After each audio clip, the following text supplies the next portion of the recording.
laws aren't about this treasury. They're about the next treasury, and the treasury after that, and the treasury after that, and so on and so forth until the end of time. And guess what? The nature of power is that once it has been granted or won, it is extremely rare that it is then relinquished without just as much of a battle, if not more, as it took to win it. Welcome back to The Breakdown with me, NLW. It's a daily podcast on macro, Bitcoin, and the big picture power shifts remaking our world. The Breakdown is sponsored by NYDIG and produced and distributed by CoinDesk. What's going on, guys? It is Friday, August 6th, and this is not the week-ending podcast I would have hoped to share. Things around the infrastructure bill had been trending positively, but then, last night, at the 11th hour, a new competing amendment was dropped disastrously and given the full weight of force by no less than the White House itself. We find ourselves in a much tougher spot than we were at this time yesterday. Here's how we got here.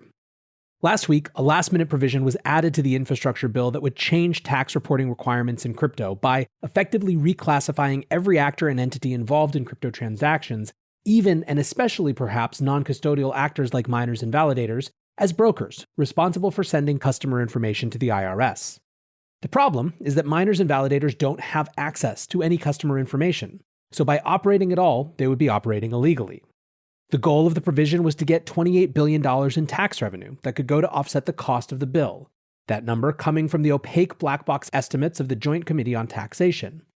The crypto industry immediately spun into a frenzy, given that these reporting requirements would literally be impossible. Opponents of this space tried to reductively say that everyone was just complaining about taxes, even though that was completely, utterly, and patently false. The people who wrote the provision, Rob Portman specifically, senator from Ohio, insisted that he didn't mean to target those folks, the miners, the validators, and that we shouldn't be worried, that we should in fact just let them write this very comprehensive legislation to make it easier for them to do what they intend to do, which is institute reporting requirements for the real brokers, of course, the exchanges, etc. The crypto industry, all of us here, said that's insane. That's not how the process of lawmaking works. You don't get to say that's not what we mean, but leave the letter of the law open to interpretation. The industry flew into a frenzy trying to change the language of the bill itself, and later trying to get an amendment that explicitly excluded the actors that those writers of the original provision kept saying they meant to exclude. Along the way, a number of allies revealed themselves. Senators Pat Toomey and Cynthia Lummis on the Republican side of the aisle both made clear their opposition immediately, calling the proposal unworkable and an affront to innovation. Perhaps more notable was the emergence of Senate Finance Chair and Democrat Ron Wyden as a similarly vocal opponent of the amendment. In Wyden's estimation, the issue of crypto tax reporting and invasion was an important one, but the way to legislate was not this last-minute provision that had the potential for wild overreach and wide-ranging consequences to the industry. We'll come back to Wyden and how much he upset the apple cart in just a minute. Over the first few days of this week, Wyden, Toomey, and Lummis rallied to write an amendment that would make official what the original writer of the provisions, again, Republican Rob Portman, kept saying was the case, that they weren't interested in going after miners, software developers, validators, and the like. Yet somehow, when those folks produced an amendment that said exactly that just put into the amendment itself the words that Rob Portman kept saying, that was beyond the pale. The Joint Committee on Taxation said that the amendment would cause a $5 billion shortfall, which makes one wonder, how is it possible that the same people who said they didn't want to include miners and validators now we're saying that by excluding miners and validators, there was going to be a $5 billion gap from what they had originally calculated. It wasn't just the Joint Committee on Taxation, however, that got huffy. We learned via Politico yesterday that anonymous senior sources at the White House were furious about the amendment, and that in general, they were mad at the crypto industry's unwillingness to just roll over on this. Their take seemed to be the same as Rob Portman's publicly, that of course the provision wasn't meant to cover people who literally couldn't comply, but that, by restricting what they can do, it's going to be extremely challenging for them to implement this law. Unlike Portman, and because the source is anonymous, you can tell that the White House was a little more annoyed than Portman would let on to being. So that's where we were yesterday morning when I recorded. Interestingly, around midday, Senator Portman came out and said, hey, yeah, we should vote on this amendment. He tweeted, I agree with Senators Wyden, Toomey, and Lummis that we can do more to clarify the intent of the cryptocurrency provision and the Senate should vote on their amendment. All in all, things were looking pretty positive until around 8 p.m. That's when we got our second 11th hour surprise, a perfect pairing with the way the provision was announced in the first place last week. We learned that another amendment was being entered, this one by Portman himself, plus Democrats Mark Warner and Kirsten Sinema. At 7:43, CoinCenter's Jerry Brito tweeted, "Wow, Senators Warner and Portman are proposing a last-minute amendment competing with the Wyden-Lummis-Toomey amendment. It is disastrous. It only excludes proof-of-work mining, and it does nothing for software developers. Ridiculous. Here is all it excludes," and he included a screen share of the relevant language. A, validating distributed ledger transactions through proof-of-work mining, or B, selling hardware or software the sole function of which is to permit persons to control a private key used for accessing digital assets on a distributed ledger. Brito continues, "If this passes, this is the US Congress picking winners and losers." At 9:51 last night, we got confirmation of what it had been starting to feel like for a while, that the real power behind this counterpush was coming straight from the White House itself. The Washington Post's Jeff Stein tweeted, "Late breaking. White House is coming out formally in support of Warner Portman's Sinema crypto amendment, implicitly against the Toomey-Wyden-Lummis plan." At 10:04 p.m., White House Deputy Press Secretary Andrew Bates released this statement, quote, "The administration is pleased with the progress that has yielded a compromise sponsored by Senators Warner, Portman, and Sinema to advance the bipartisan infrastructure package and clarify the measure to reduce tax evasion in the cryptocurrency market. The administration believes this provision will strengthen tax compliance in this emerging area of finance and ensure that high-income taxpayers are contributing what they owe under the law. We are grateful to Chairman Wyden for his leadership in pushing the Senate to address this issue. However, we believe that the alternative amendment put forward by Senators Warner, Portman, and Sinema strikes the right balance and makes an important step forward in promoting tax compliance." CoinCenter's Brito again summed up the utter confusion. "The White House is endorsing proof of work over all other consensus mechanisms to be enshrined in law. WTF is going on?" Jake Chervinsky put it even more succinctly. "Long story short, I'm about to get rugged by my own senator." One of the most important developments in this space is that community banks, regional banks, and credit unions can now start offering Bitcoin to their customers. That's right, checking, saving, and now Bitcoin. It's all happening seamlessly thanks to a platform by NYDIG that offers institutional-grade custody and compliance. They're also the sponsor of The Breakdown. And if you want to find out more, go to nydig.com/NLW. That's nydig.com/NLW.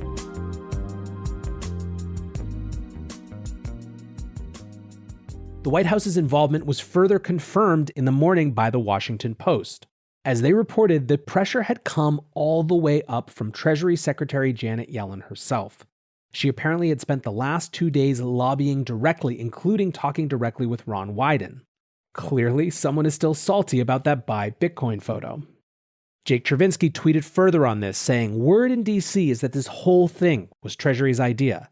They don't like what we're building, and their solution is to obtain jurisdiction over non-custodial actors. They tried this via FinCEN's proposed rule last year and failed. Now they're trying again. Problem is, they might succeed this time. Portman Warner is DC gamesmanship at its worst, but I have to give it to them. It's a nifty political trick. Although the amendment is garbage, Senator Warner's involvement makes it bipartisan, which means Dems can vote for it." There are lots of parts of this to dissect. Let's talk first about the specifics of the bill. Simply put, what they think it says isn't what it says. The first thing it excludes is validating distributed ledger transactions through proof of work, in parentheses mining. But that's not what mining is. It's conflating two things. Here's Nick Carter explaining in a tweet. "Just realized also that the text of this bill is technologically inaccurate. Proof of work does not validate transactions. Nodes validate transactions by checking against rules. Miners attach proof of work to well-formed blocks to ensure continuity and linearity in the ledger. Validation does not equal proof of work. This is the equivalent of conflating assaying a bar of gold when taking delivery of a gold bar and the process of extracting gold from the earth. Just different processes entirely." I point this one out to point out how well and truly the people writing this do not understand what they're writing laws about. This is fundamental, basic stuff that you must understand if you are going to write binding laws about an industry. It also gets to a second point, and one of my biggest sources of frustration over the past 18 hours, which is the sometimes glib, sometimes gleeful response of some Bitcoiners who are like, haha, screw you ETH kids and shitcoiners. In their estimation, this is somehow a big W for Bitcoin, because the only thing excluded is proof of work. They see this and say, see, we told you, proof of work over proof of stake. It's right there in the law, Bitcoin wins. Let me be clear. This is a staggeringly, unfathomably idiotic, short-sighted take. First of all, the idea that this is some thoughtful, considered position where Bitcoin supporters in the Biden administration and the Senate had considered all of the available consensus mechanisms and decided to throw their weight behind proof of work is patently absurd. This is fundamentally arbitrary compromise theater, picking the most narrowly defined exclusion they could find. And if you have any doubt of that, I again refer you back to the words of the amendment absolutely misunderstanding proof of work. Second, in the rush of this opinion group to rag on non-Bitcoin communities, they seem to be entirely missing the fact that this almost assuredly bans the Lightning Network. So I guess the Bitcoiners cheering this just don't think anything being built with Lightning is important. Third, the idea that this isn't just a first step is ludicrous. Crypto was 100%, I mean 100% irrelevant to the vast majority of the lawmakers who will vote on this, until the Treasury Department and the Joint Committee on Taxation, a group that hasn't had to show its math, by the way, randomly decided that there was $28 billion of unreported tax revenue that they could go scoop from us. Not for nothing, let's keep in mind Matt Corva's tweet, which said, the best part about all of this is that we've never seen any evidence that there's American crypto tax avoidance amounting to $30 billion. The point that I'm trying to make here is that if Bitcoiners think that somehow we're immune to further attacks, I have an NFT of a bridge to sell you. Balaji Srinivasan tweeted, make no mistake, this is a backdoor Bitcoin ban. Compliance is impossible. Their intent is to criminalize full nodes, Lightning nodes, and most Bitcoin wallets. And they're not really in favor of proof of work. The very next bill will include some ESG thing to attack that too. Masari's Ryan Selkis, meanwhile, says Step 1, ban proof of stake under the guise of tax compliance. Step 2, ban proof of work under the guise of environmental compliance. Clever, likely effective. Back to wartime, unfortunately. Now, one point of clarity.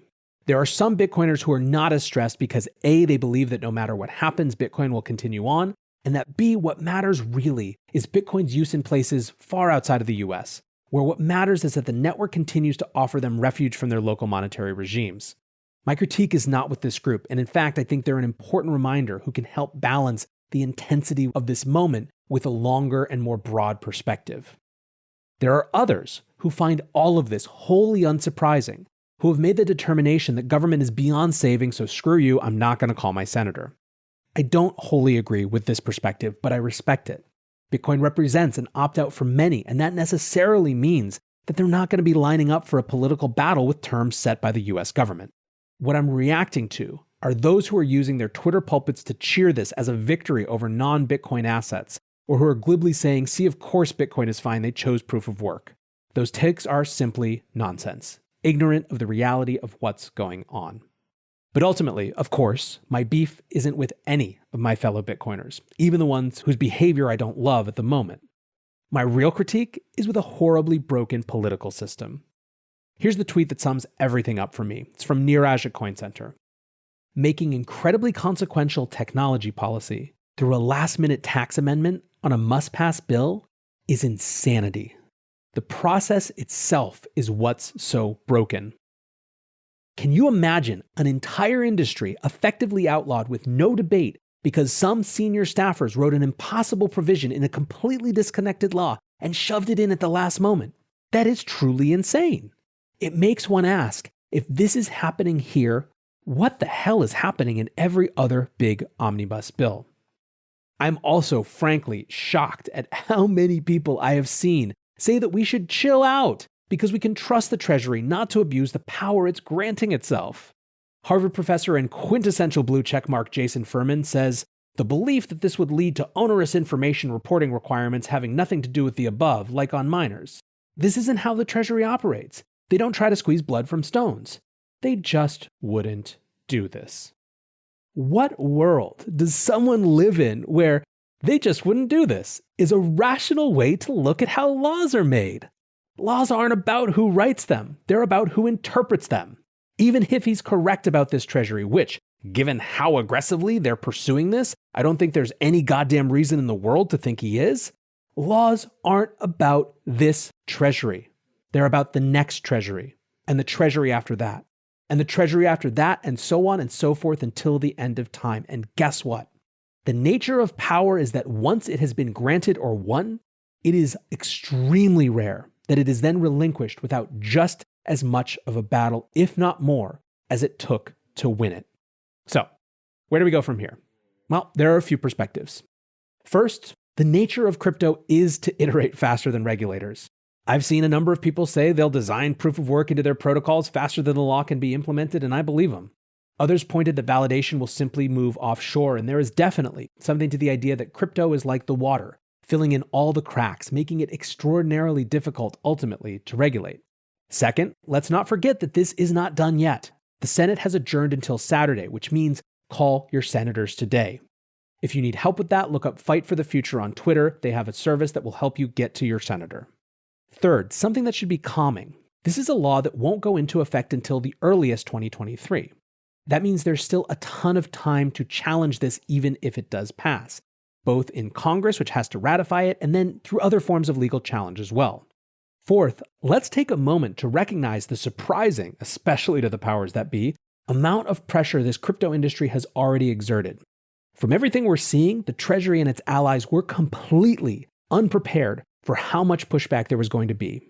Indeed, part of their frustration right now is that they can't believe that it's us, this in their minds ragtag sandlot crypto industry, that's delaying their marquee legislation. Were it me and I were a politician, I have to say, I might think twice about making an enemy of an extremely passionate, often ideological group who have been part of one of the biggest and most rapid wealth creation processes in human history. But that's just me. And look, it is clear that people are already organizing. Particularly satisfying to my clearly explosive frustration was this tweet again from Masari's Ryan Selkis, who wrote, "I don't have the temperament to testify in front of Congress, but I 100% have the temperament to help lead a decade-long vendetta against career politicians on the wrong side of the crypto agenda." Look, guys, this came out of nowhere, both times, the provision itself and then this counter amendment. It was a blistering sucker punch, and yet we still might win. And if not, we're going to come damn close. Imagine what happens when we actually organize. For now, I appreciate you joining me on this journey. I appreciate you listening. Until tomorrow, be safe and take care of each other. Peace.